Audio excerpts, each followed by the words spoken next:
कहानी का नाम आखिरी डिब्बा। रात के 12:40 बजे की ट्रेन थी।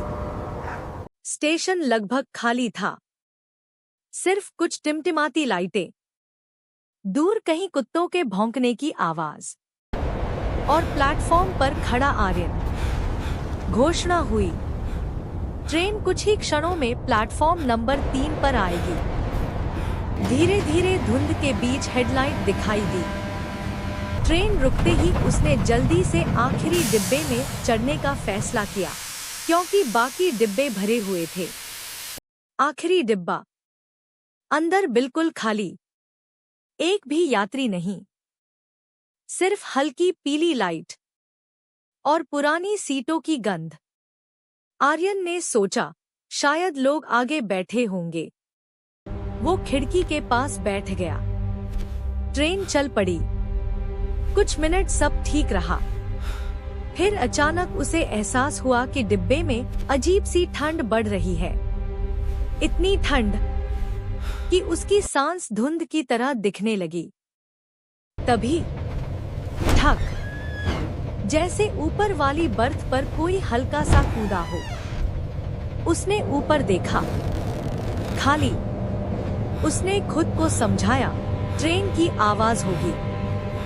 लेकिन तभी ठक ठक ठक, इस बार साफ कदमों की आवाज। ऊपर, ठीक उसके सिर के ऊपर। उसकी रीढ़ में सिहरन दौड़ गई। कोई है? उसने धीरे से पूछा। कोई जवाब नहीं। अचानक सामने वाली सीट अपने आप दब गई, जैसे कोई अदृश्य चीज उस पर बैठ गई हो। सीट धीरे धीरे नीचे धंसती जा रही थी। आर्यन उठ खड़ा हुआ। दिल इतनी तेज धड़क रहा था कि लगा अभी बाहर आ जाएगा। तभी खिड़की के शीशे पर भाप जमने लगी और उस भाप पर खुद ब खुद उंगलियों से लिखा जाने लगा, यह सीट मेरी है। उसका गला सूख गया। अचानक पीछे से आवाज आई, तुम मेरी जगह क्यों बैठे हो? आर्यन ने कांपते हुए पीछे देखा। पीछे कोई नहीं था। फिर वही आवाज, इस बार बिल्कुल उसके कान के पास। मैंने इसी सीट पर दम तोड़ा था। उसके पैरों से जैसे जान निकल गई। उसी पल ट्रेन अचानक झटके से रुक गई। लाइट बंद। पूरा डिब्बा अंधेरे में डूब गया और अंधेरे में उसे साफ महसूस हुआ, कोई उसके ठीक सामने बैठा है। धीमी, ठंडी सांसें, फिर माचिस जलने की आवाज। छर्रर। एक पल को रोशनी चमकी और उस रोशनी में उसने देखा, सामने एक आदमी बैठा था।